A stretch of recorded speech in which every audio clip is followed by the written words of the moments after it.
think you better come along. So if you think you're better off alone, I think you better come along. Can you make me feel better? This could be a good night. Good times and you look like a good time. Dancing to dancing in the moonlight. Now I want you back. Can you make me feel better? Do you think you're better off alone? I think you better come along.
Stop talking. Stop talking.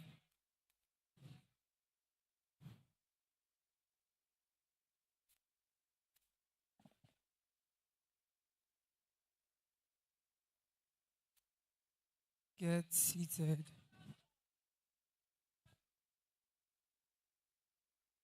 I'm not talking to myself.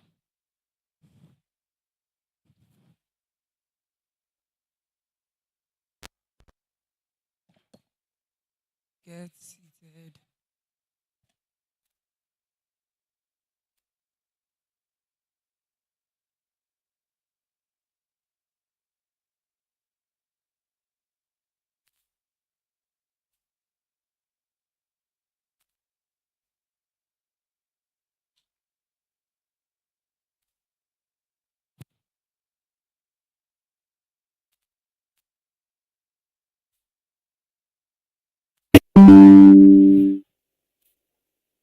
Stop talking.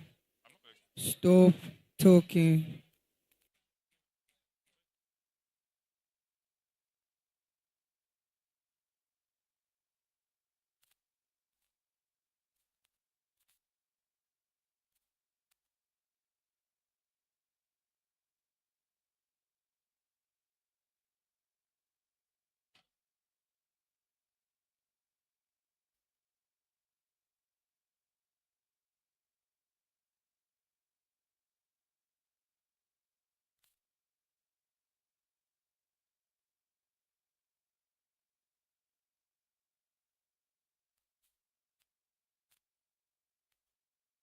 Get seated.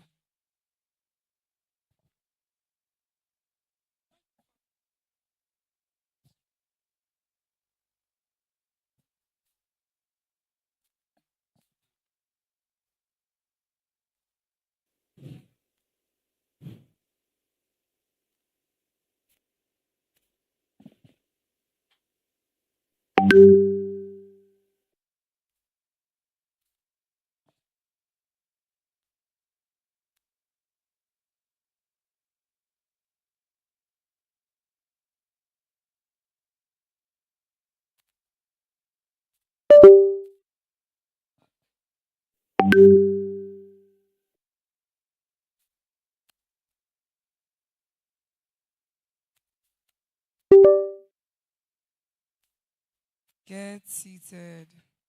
Junior girls, hurry up. Get seated.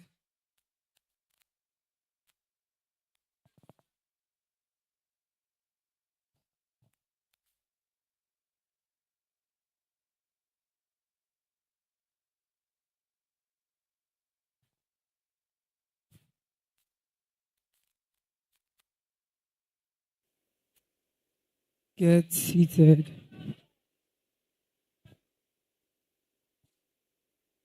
I'm not talking to myself.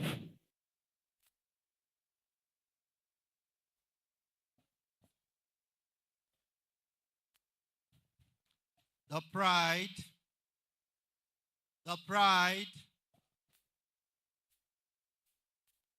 most welcome to the third annual lecture, John Cardinal Onayekan lecture of Loyola Jesuit College.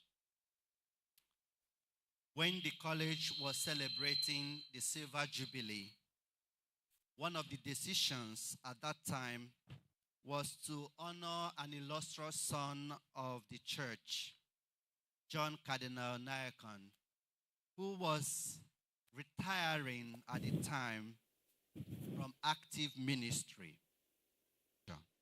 Welcome him with an applause.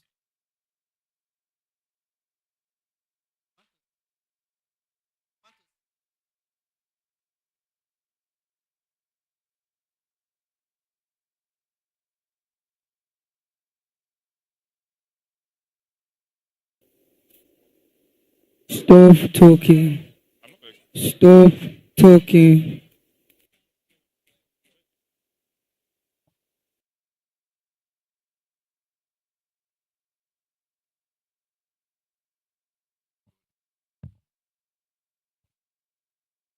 Please be seated.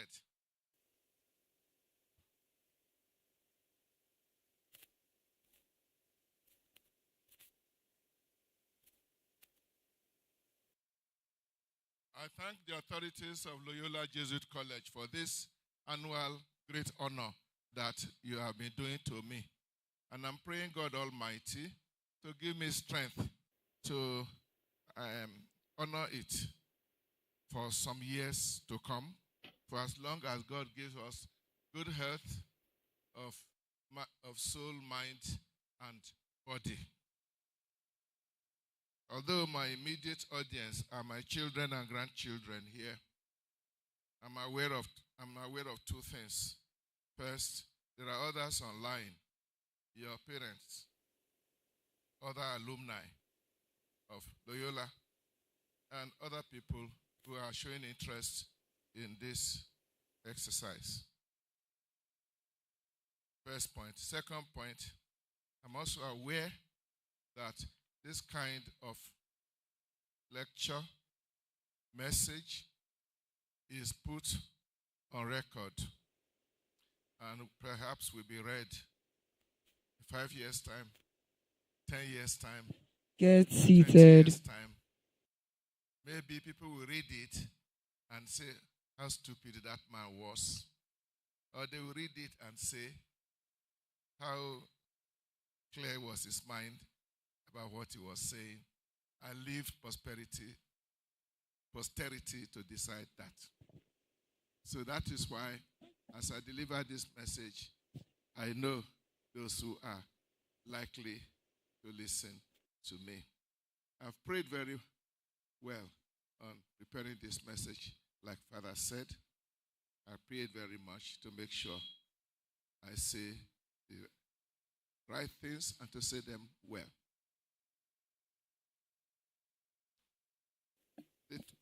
The topic of my paper is redeeming the bad times and the evil days. Ephesians 5:16. That is the theme of my paper. In order to give you perhaps some orientation, because I'm afraid the paper may be long. The paper is in 3 parts. First part the bad times. An effort to analyze where we are. Why we say that our times are bad, that our evils of our days are evil. I will talk rather briefly on the state of the nation in terms of the things that are not going too well. Unlike President Tinubu, who yesterday gave a wonderful speech on how well he has performed.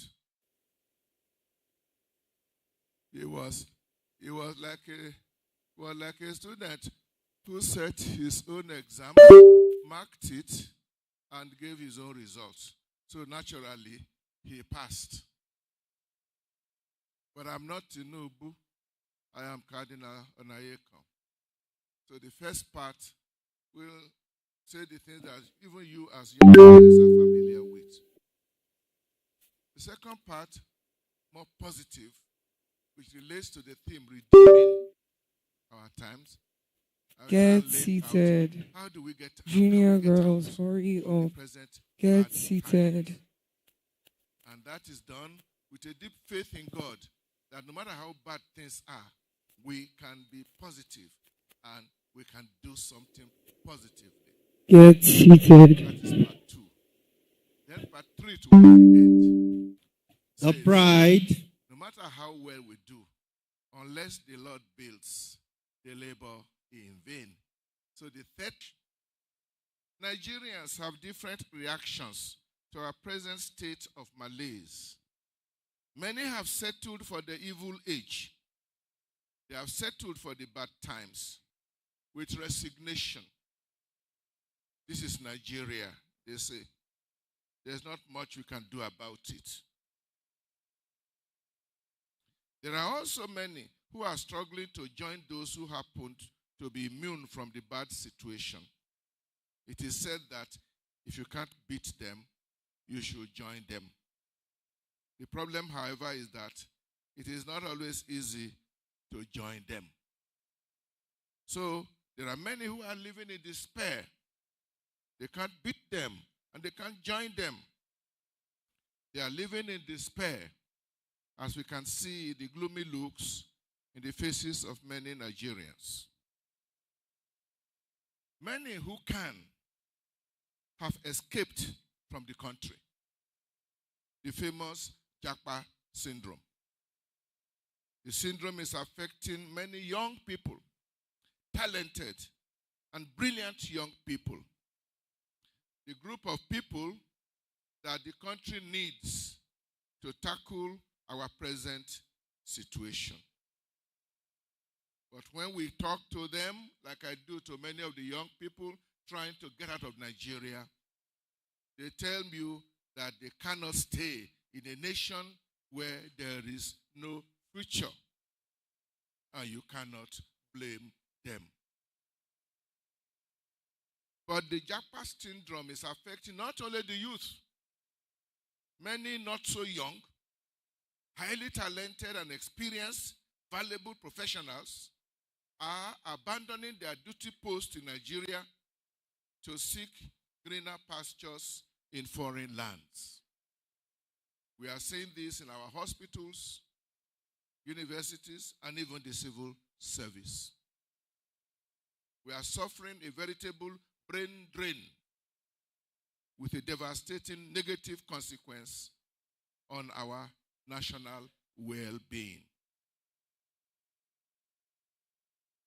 But many of us, however, have decided to sit tight in this country and to do our best to work for a better Nigeria. We are taking seriously the injunction of St. Paul that even though the situation may be difficult, our lives should redeem it, and we should not run away from our own nation. Number A, the bad times.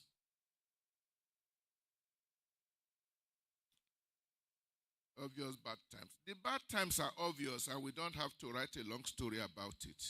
There is extensive and expansive complaints all over the nation. The End Bad Government protests which started in August and still continuing today, was a clear demonstration of this. We have been hearing of multidimensional poverty in our nation. Sometimes we are told that our country, Nigeria, has become the global headquarters of poverty. Surely, this is not a record with which we can be proud.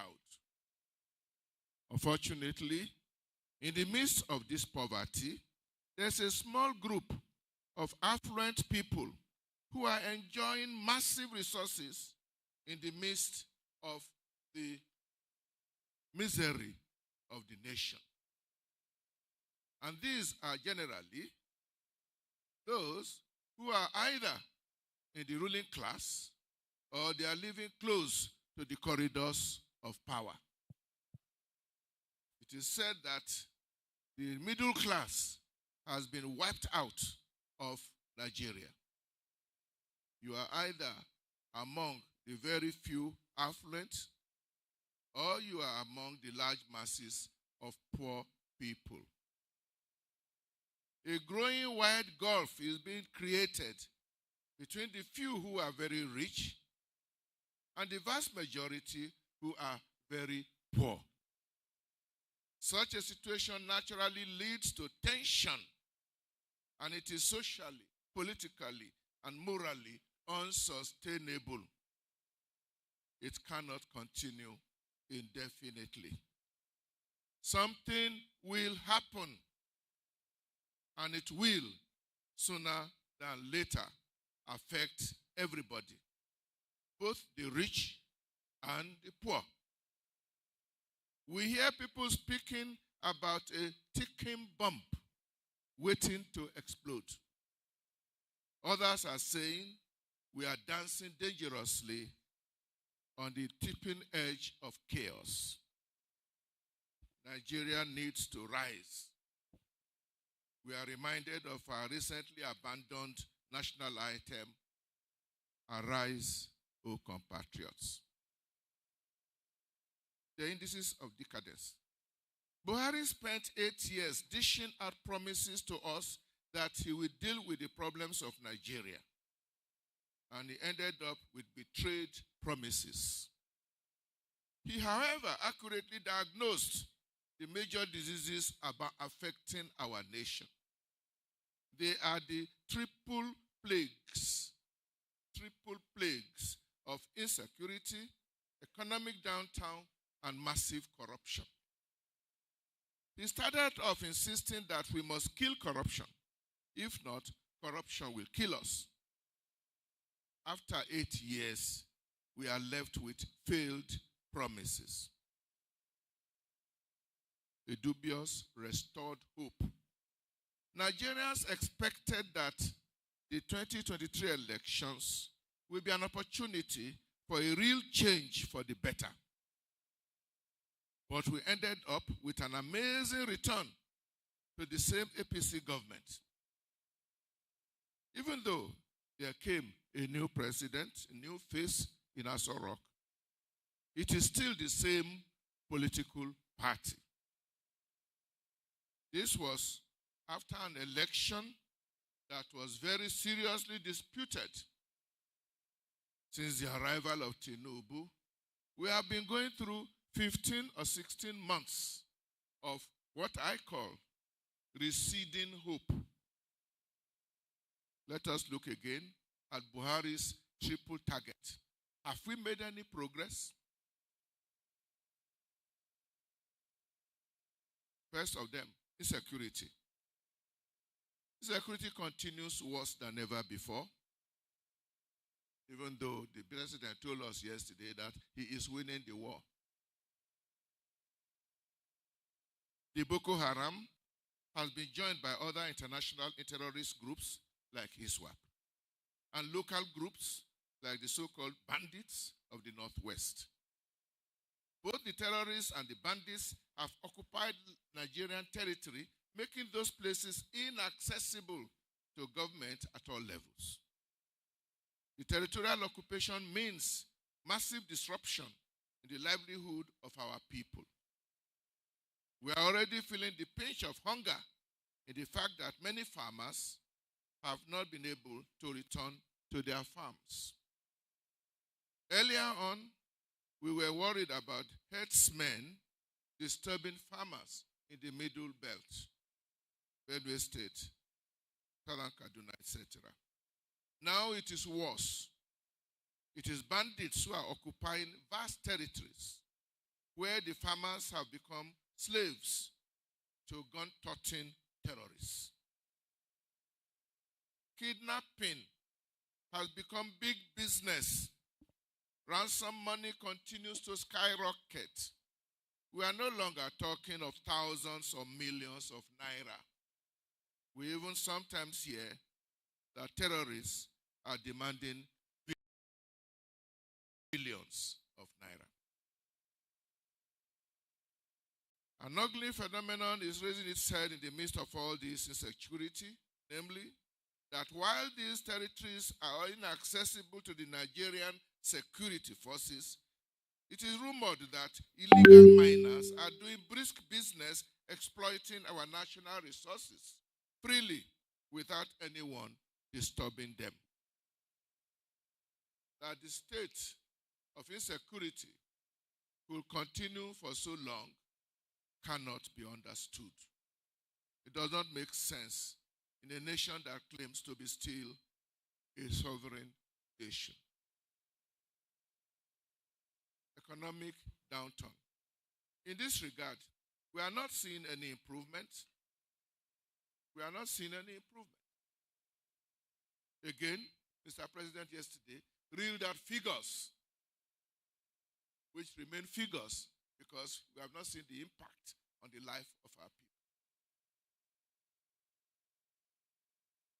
The new government has been turning out various economic policies which so far have been dubious in their outcome.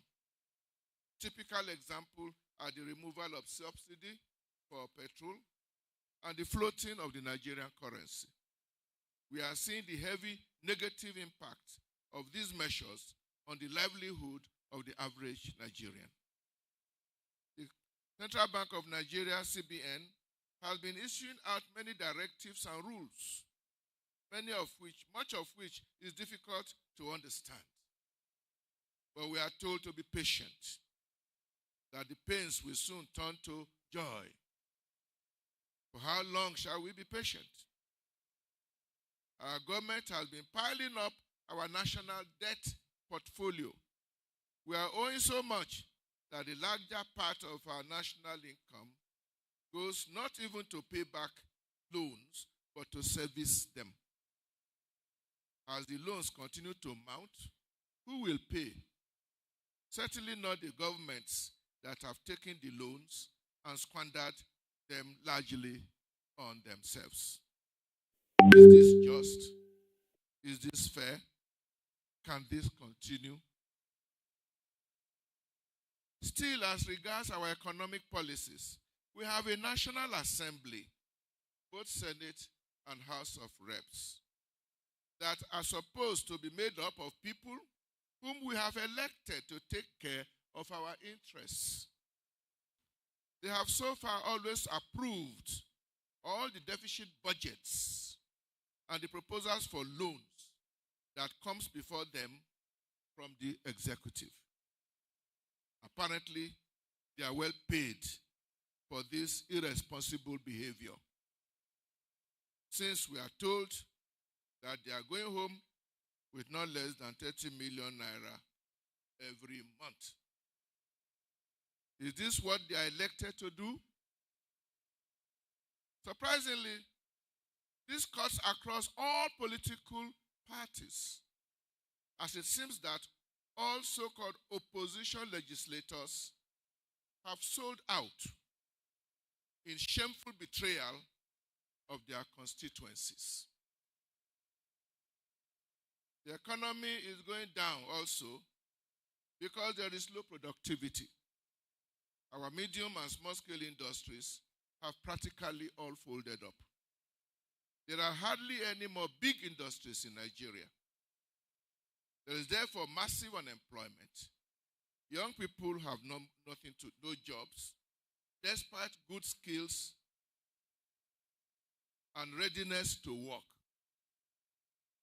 At the same time, there's galloping inflation as the cost of every item is on the rise beyond the reach of the incomes of the people.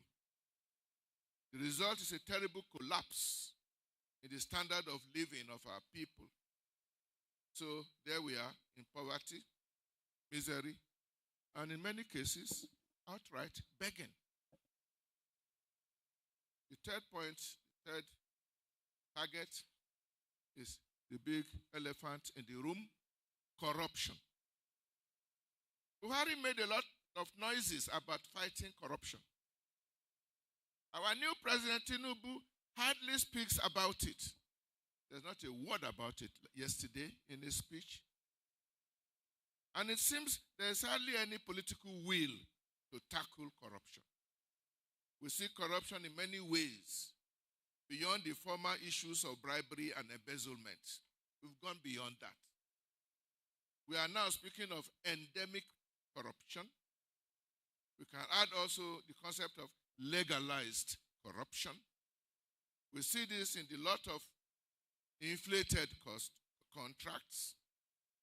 The idea of due process is only a name, since due process is almost always bypassed.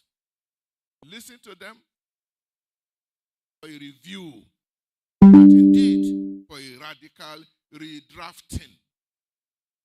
And this has been said over a new revised constitution must strengthen the basic freedoms which the present constitution.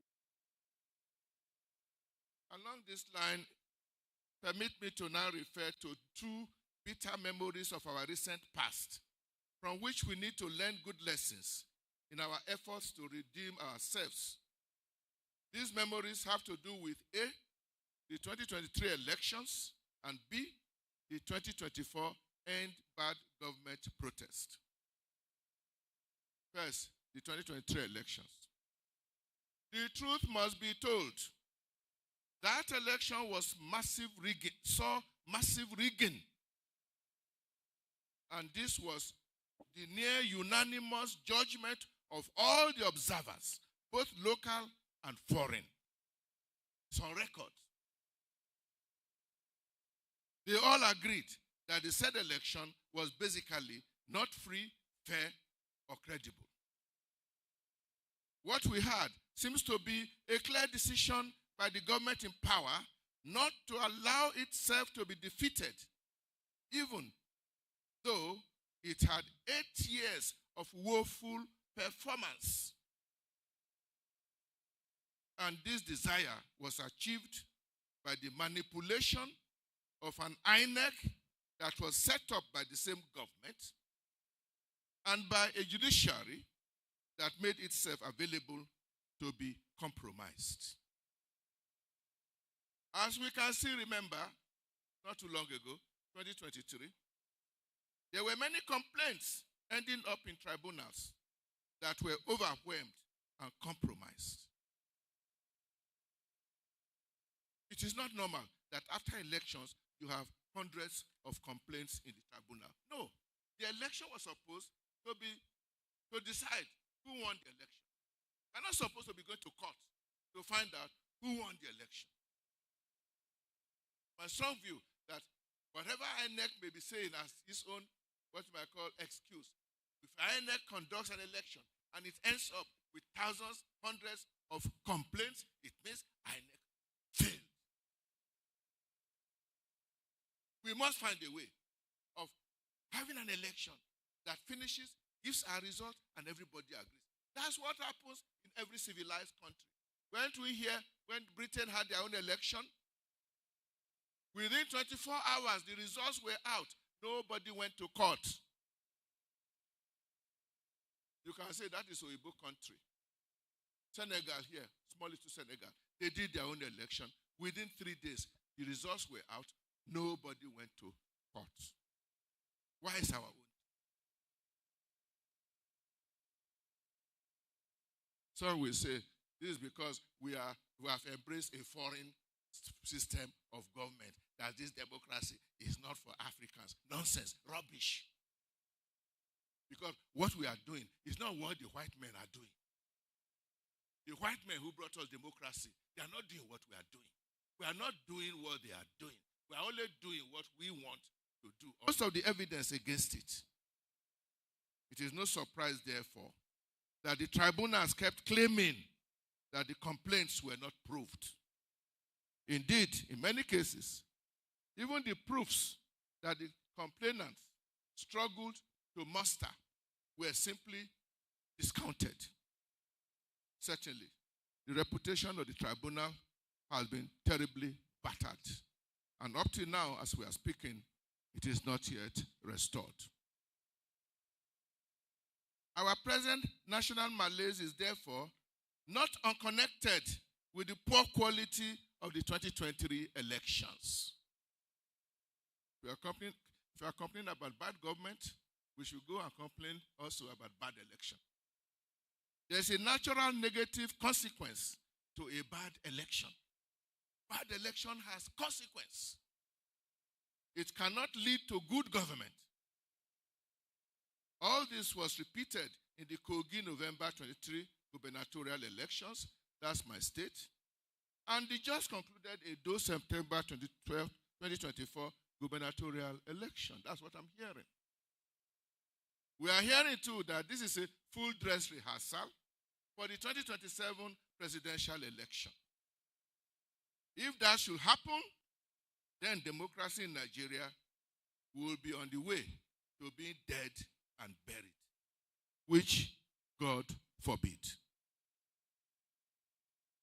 There is therefore an absolute and urgent need for a review of our election laws in the light of our recent bad government, bad experience. This must be done before 2027 presidential election. We have still more than 2 years to do this. And it is feasible. It can be done. Because we are not starting from scratch. A lot of work has already been done in this regard. And here, we must still repeat, as many have done in the past, that we have a good point of departure in the UAS Commission, whose report was commissioned by the late President Shehu Musa Yar'Adua. No, Umaru Yar'Adua. A lot of the problems that we are now encountering were already foreseen and addressed in that document. Why is this precious document buried away? It seems clear that there is a natural reluctance to change by the present powers that be. And this is because they have been taking advantage of the loopholes in our present legislations to capture and hold on to power. It is obviously not in their interest to remove such loopholes. Senator Dume of Southern Borno said as much in a recent interview.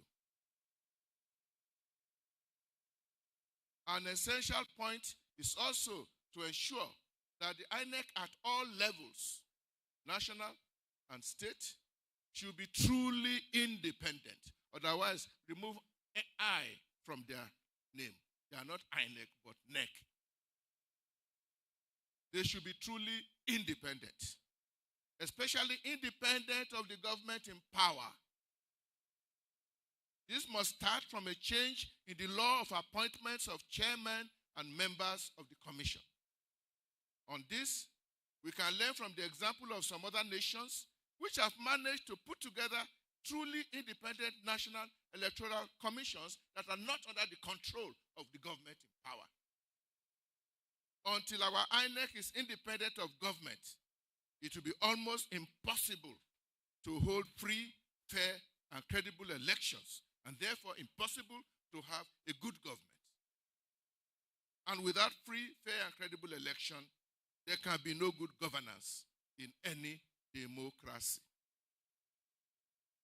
Still on the election, especially the presidential election, it is time to give serious consideration to a review of the kind of majority that will entrust the government of our nation to a contestant.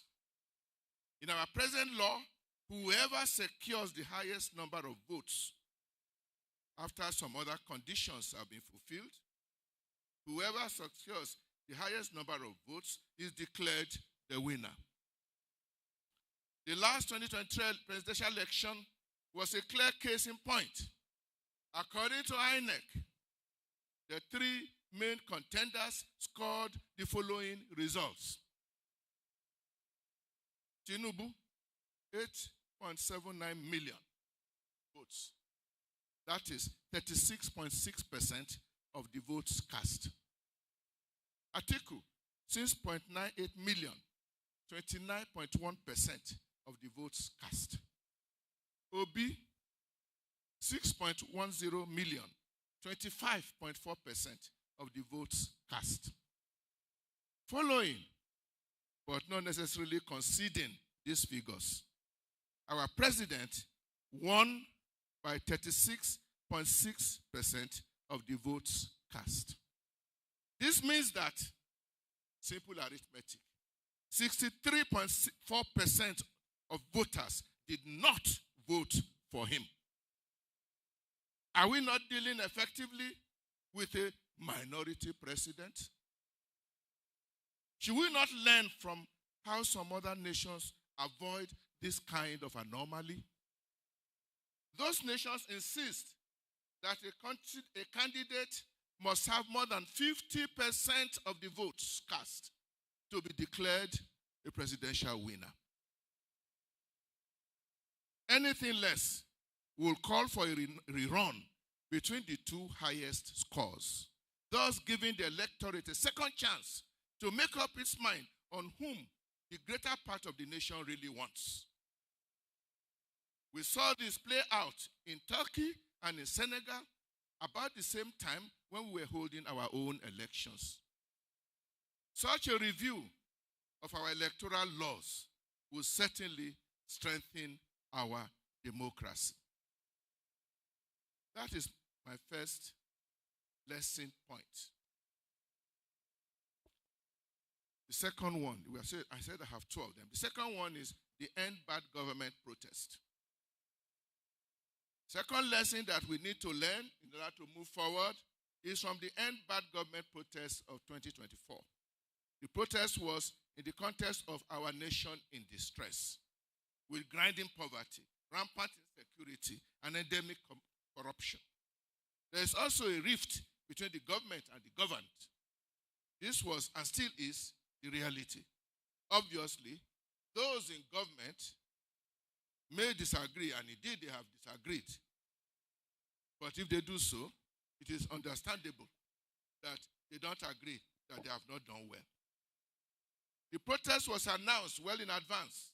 The motivations were spelled out clearly, and the action was based on the constitutional right to protest as contained in our Constitution. At first, the government admitted the constitutional right to protest, but it claimed that there was no justification for any protest in 2024 because, according to them, it was too early to protest in the life of the Tinubu administration. We should give them more time. In any case, they did not even agree that their government was bad. If they don't agree that the government is bad, then they don't want any End Bad Government protest. But then you cannot be the best judge in your own case. It is like setting your own exams and marking it yourself. If the people whom you rule say that your government is bad for them, you cannot tell them that they are wrong. Furthermore, the government kept insisting that it was too risky to go and protest, that it would be hijacked by hoodlums. And they kept making reference to what they considered the sad experience of the 2022 End SARS protest. Efforts were made to get some traditional rulers and even some religious leaders who were open to doing business to dissuade the protesters, allegedly with some inducements. But all this was not with much success because at the end, the protesters were adamant. According to them, the protest is indeed justified. The people are feeling pains and hunger in the land. The risk, if any, is worth taking. The risk of abuse should not remove the right to protest. As the Latins say, abusus non tollit usum, meaning the abuse does not remove the use of a right. In any case, it is the duty of government to protect protesters in their right to protest and to keep troublemakers at bay. At the end, government did all it could to abort the protest. Some governors even procured dubious and futile court orders to restrict the movement of protesters. There was heavy intimidation by security agents whose body language was clearly not to protect protesters. In some cases, Abuja included, government agencies deployed counter-protesters, thus creating a clearly conflict scenario. After the protest, government eventually took actions that clearly amounted to a denial of the right to protest. This right was later criminalized as protest was equated with treason and even terrorism. As a consequence, some of those who took part in the protest, and especially those who led it, have been arrested as criminals, locked up in prison, many of them still, as we are talking, waiting for trial. Those of them who are abroad, the diaspora, have been put on a watch list to be arrested if they ever step into this nation. The message is clear, namely, to stop any repeat of such protest action again in the future. When I was reading this, I didn't know there was also arrangement for protest on the 1st of October, yesterday. So what I'm saying already coming true.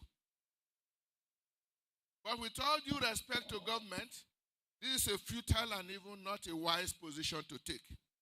The anger, the hunger, the pains of the people have not been addressed. Unless these are addressed, another protest is inevitable. It will come. When and how, we do not know. But it is likely to be more violent and definitely uncontrolled and perhaps uncontrollable. We should learn a good lesson and not allow this to take place. We can avoid chaos if the right action is taken and taken now. That's the end of my point. Part 2, namely, what we should do if we want to move forward. Now, the last part, the role of religion, unless the Lord builds. Psalm 127. After all we have said, we must once again remind ourselves that unless the Lord builds, they labor in vain that are working. Just like unless the Lord keeps the city, the watchmen are keeping awake in vain. Psalm 127, 1-2. May we never labor in vain in the building of our nation. This is why, as a final part of my reflection, I wish to draw attention to where religion comes into our discussion about redeeming our nation. I will speak first about the role of the church in particular, and finally, the role of religion in general in our nation. The role of the church. When we speak here about the church in this regard, we must stress that we are not talking about what the bishops should do or what reverend fathers and reverend sisters should do. Rather, we are speaking about what the church, as the people of God, the family of God in Nigeria, is expected to do. All of you here who are Christian Catholics. This means all members of the Catholic Church. I'm aware that there are other Christians who are not Catholics, but in this discussion, I'm limiting myself to the members of my church, the Catholic Church. First, I think we need to acknowledge the limits of the Catholic community in Nigeria, demographically, in terms of population, we are perhaps no more than 25% of the population, maybe not even up to that. So, Nigeria cannot be considered a Catholic nation like Philippines or Poland. Politically, therefore, to the extent that politics is a game of numbers, we cannot on our own win any elections, even if all Catholics were to vote for one political party. It is for this reason that all suggestions about forming a party of Catholics has never made any headway. It is politically unwise to think of a Catholic political party in Nigeria, at least on a national level. Perhaps at some local levels, there may be some leeway in some predominantly Catholic states, but these two cannot be taken for granted. Having said this, we must at the same time admit that the Catholic Church community in Nigeria does have an amount of force in terms of social clout that is greater than its population. This is obvious when we see the impact of not only Catholic citizens in our national life, but also in the impact of Catholic institutions, especially in education and in the health sectors of our national life. There is, however, a very important asset which the Catholic Church has and which, unfortunately, we have not exploited to the maximum. I'm talking about the political ideology of the Catholic Church as enucleated in what we call the Catholic social teachings. These teachings should be well known to all politically elect Catholics. They are drawn from the teachings of the Second Vatican Council as well as the teaching office of the Church, the writings of the popes, and the Holy See documents. All these have been conveniently summarized in a wonderful publication called the Compendium of the Social Doctrines of the Church, published by the former Pontifical Council for Justice and Peace and edited by the great Cardinal Renato Raffaella Martino. That volume is precious and continues to be relevant. We can also add here the teachings of our own local church leaders. It is important to insist that Catholic social doctrine simply means social doctrine that have been put together by the Catholic Church from its wealth of experience, wisdom, and knowledge gathered over the last 2,000 years. We must not forget that the Catholic Church has lived with all forms of regimes and governments. Our church started with the apostles as a persecuted small group. For the Roman Empire, for a long time, until the year 330, the Catholic community was considered an illegal group, almost criminal. Eventually, along the history of the church, down through the ages, we have seen the church managing, thriving, and sometimes not doing too well in different kinds of regimes and governments. But in all this, the church has managed to put together a well-articulated wisdom about how best to rule a nation and to manage a people. This body of knowledge, which comes from the church, is available to all and sundry. And we do well to make it available to our nation. Whether Catholics are minority or majority, the declaration of the Lord Jesus that his disciples should be salt of the earth and light of the world is extremely crucial and is relevant to this discussion.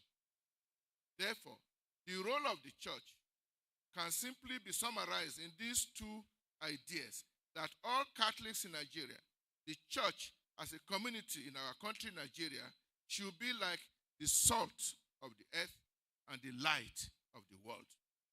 This means that we should be able to make a positive impact from within our Nigerian society in the way that salt impacts as a condiment in the meal. Similarly, just like a small source of light can bring light to a room in darkness, so also the Catholics in Nigeria can keep high the light of the message of the gospel in the midst of the darkness that surrounds our nation. Whether you are talking of salt or you are talking of light, it is not about numbers or about majority, minority. How much salt do you need to season a meal? You don't need kilograms of it. How much light do you need to discard darkness from a room? A little candle is enough, even though bright lights may be better. This is the theological basis of the role of the church in the process of the redemption of our nation. Therefore, it's not about capturing political power as Catholics, but rather that as Catholics we find a way to be salt of the earth, light of the world.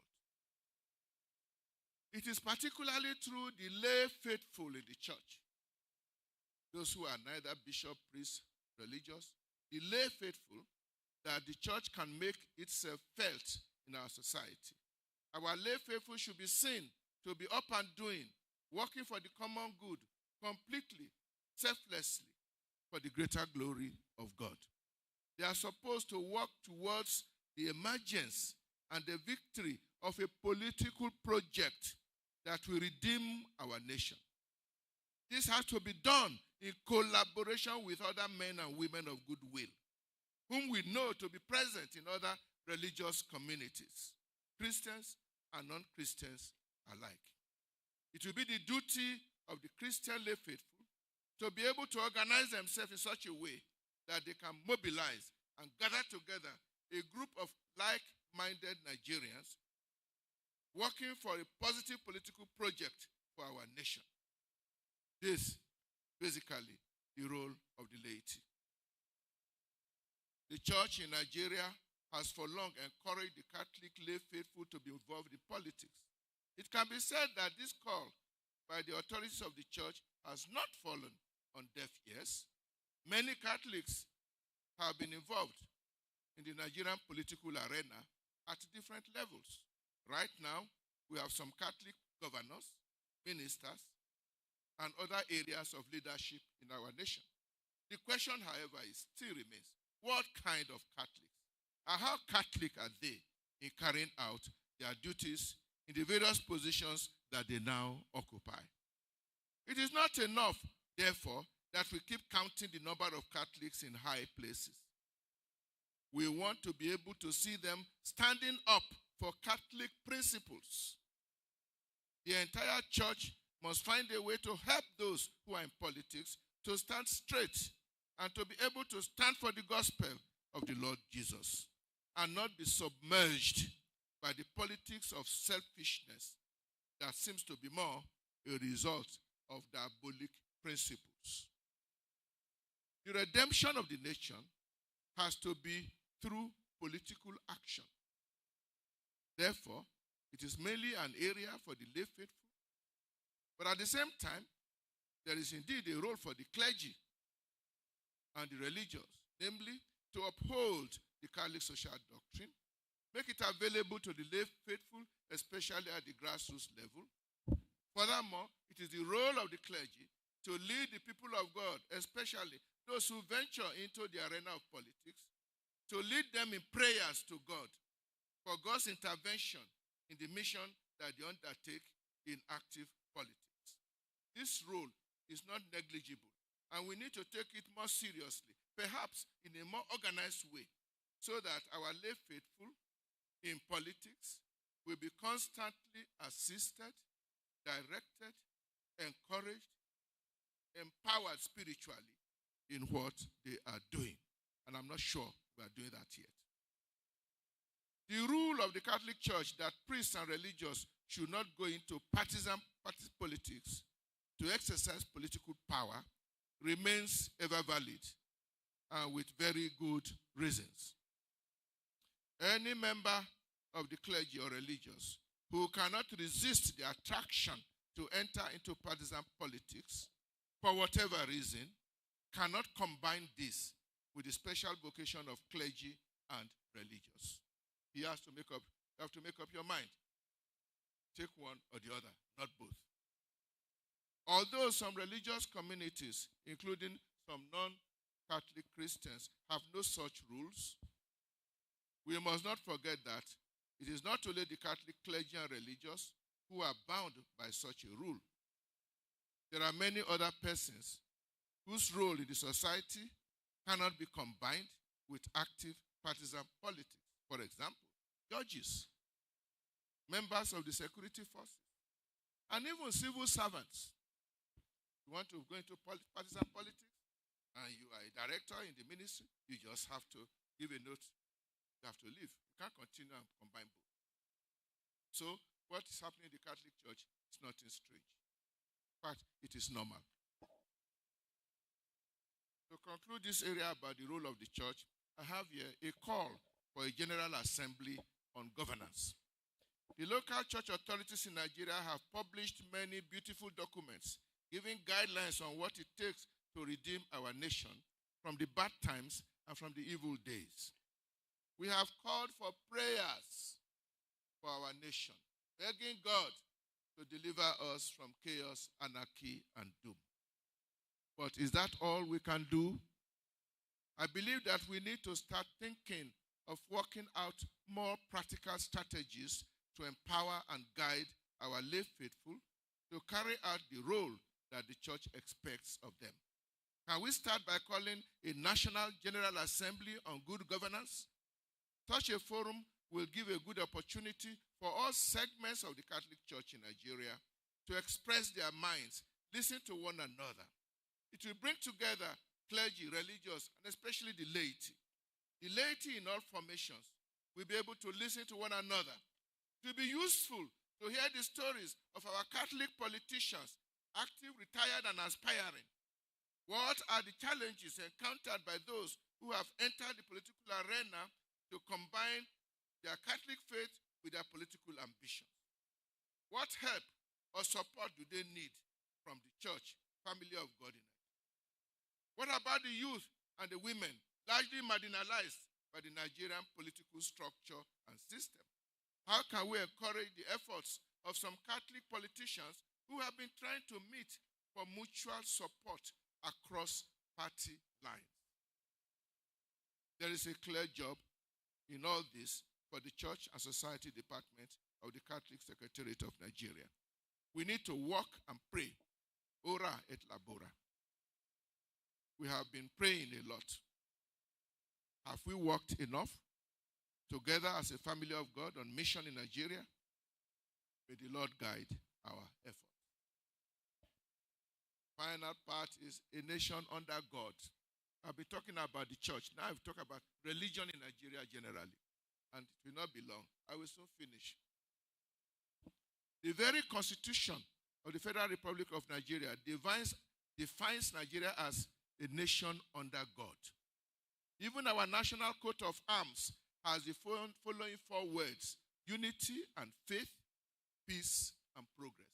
Notice, unity and faith. Faith here means religion.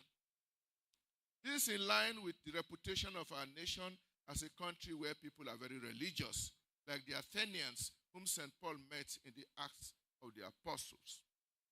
There is no doubt that Nigerians are very religious.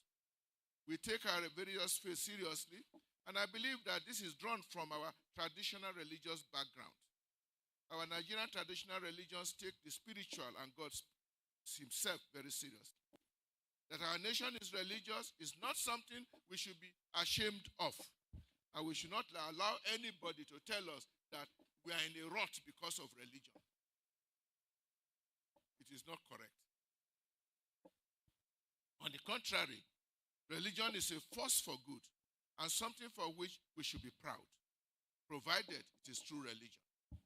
Our deep religious sensitivities should be handled and managed in such a way that they become an asset and not a liability, a force for good and not a force for evil.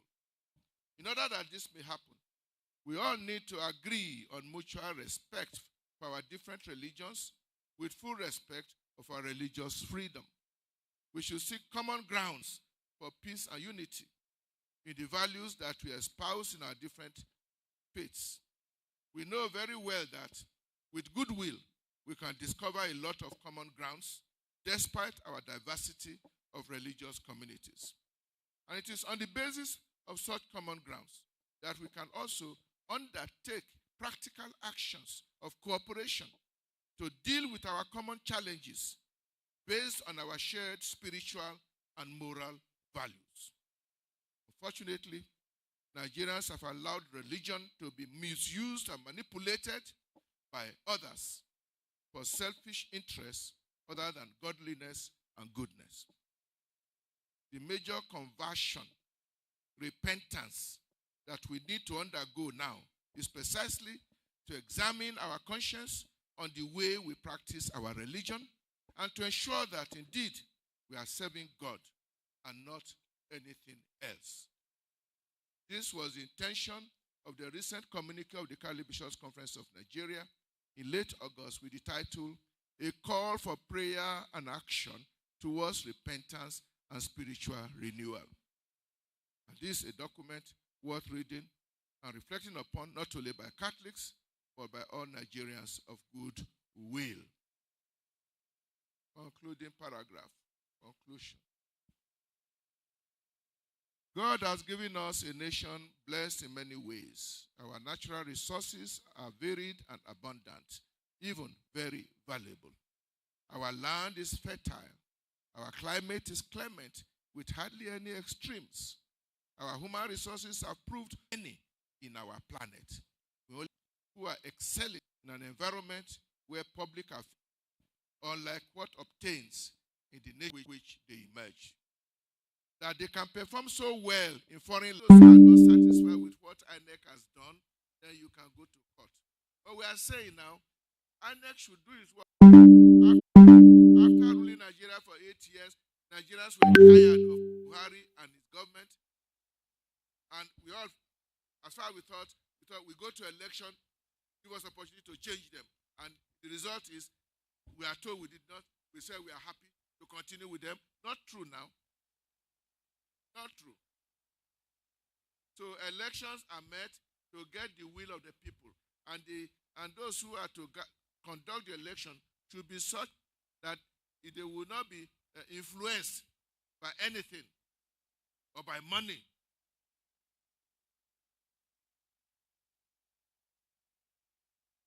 And so if you ask me whether the last election was wrongly handled, my answer is resounding.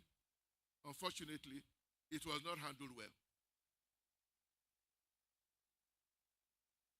Do I foresee Nigeria to be a successful country in the next 30 years? I've given the answer already. Depends on us.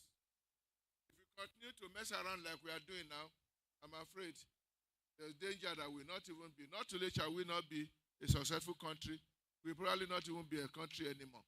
We'll destroy ourselves. God forbid. When in prayer for Nigeria prayer for Nigeria in distress, we say that we ask God to save us from chaos, anarchy, and doom.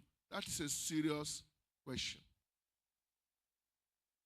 That if we continue the way we are, we'll end up in chaos, anarchy, and doom. I'm almost finished. My little Pekin says Northern bandits. You never heard about them. Well, don't worry, you will soon hear about them. There are people who have been fully armed, who have occupied territories. They are killing people. They are kidnapping large numbers, asking for ransom. And the police, the soldiers have been trying to dislodge them from the places they have occupied, and we are told that they cannot remove them. But those people are collecting ransom. They sit there and ask you to bring them 100 million naira and 20 motorcycles. And they are able to carry and deliver the ransom. But the police and the army say they don't know where they are. Do you believe it, my children? No. So there's something seriously wrong with our country. Finally, percentage for winning. That was one of the points I made. Right now in Nigeria, there's no percentage for winning. In actual fact, you can win election and become president with only 20% of the votes. If you have the highest number of votes, and the remaining 80% is distributed among the remaining 20 parties. You get 20% of the votes, and nobody else has got as many votes as you are, you become Mr. President. With 80% of Nigerians against you. And you want to rule well, you are looking for a miracle. Well, we are saying, following the figures, and I said figures which we are following but not necessarily conceding, it means I'm not even believe those figures. But if we take those figures, what we saw was our president had 36% of the votes.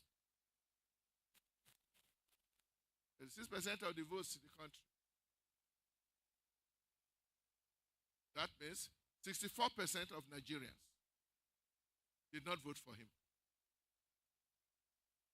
But the law, as it is, gives him victory because he had the highest number of votes.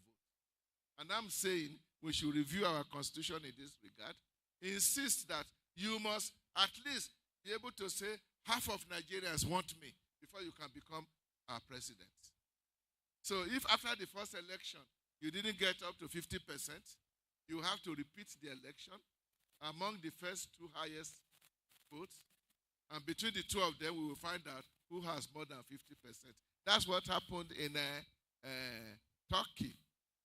The president of Turkey, with all his powers, in the first round, got 46% of the votes. And he had to go back for a rerun. And luckily, he won just narrowly the second round of the election. I think we should think seriously along those lines. I don't know whether the Nigerian politicians will be happy with that suggestion. But Cardinal Onayekan has his own idea, which I have the opportunity to make known to you here. Thank you very much, my children. God bless you. Your questions are reasonable, intelligent questions. Those of you who are interested in politics, keep up your interest in politics because the country cannot run without politics. We don't all have to be in partisan politics, but we must all be interested in politics. Thank you. Father, what next?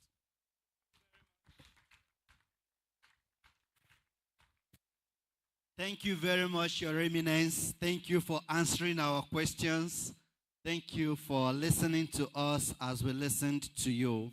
It's almost time for our lunch. So I'm inviting the president to thank His Eminence and conclude with a prayer as we go for lunch. Father Obong, please come. And for years to come, continue to remember. And for years to come, continue to remember this lecture. His Eminence, from the inception of this institution, has been a solid pillar of support and encouragement to all of us. And each time he comes here, he's always available to help, to support, to teach, and to guide us. He was the one who ordained me in 2007 in Benin City.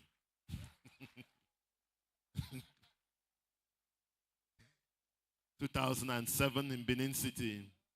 Yes.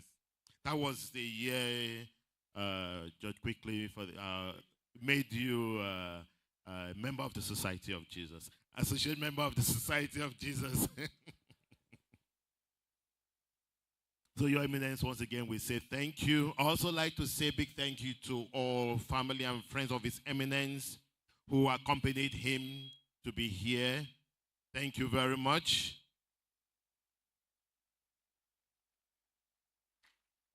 Thank you to all the priests and religious who are also here to support us this day. Thank you to all our staff and students who've been listening and who are all here. Special thanks to all the organizers and the committees and the maintenance group that made this possible. And gratitude to our alumni. Some of them were here, but they had to go back to work since a working day. And some of them are watching online. So a big thank you to all of you and to all our viewers online for taking out time to be with us. And to all of you here present, I say a very big thank you. My superior is there, Father David Ogun. Thank you for coming. And finally, thank you to you, Father Chikere Ugwanye of the Society of Jesus, fortunate and empathetic and understanding to the distress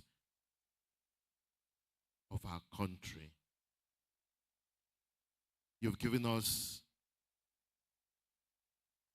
so many blessings and resources to lead this nation. Help us.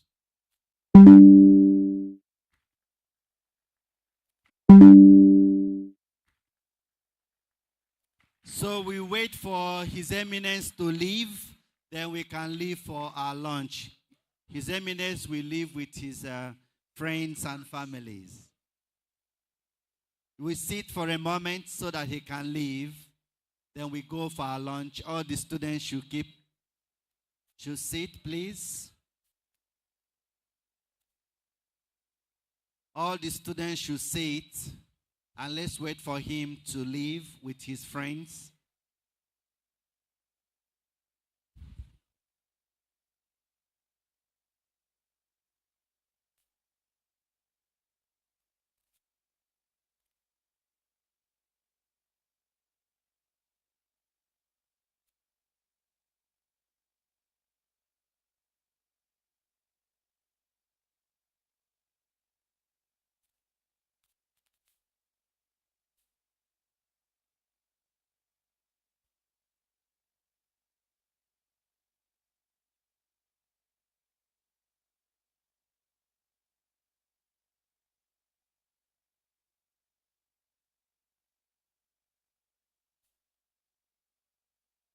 Okay, we can now leave. Thank you.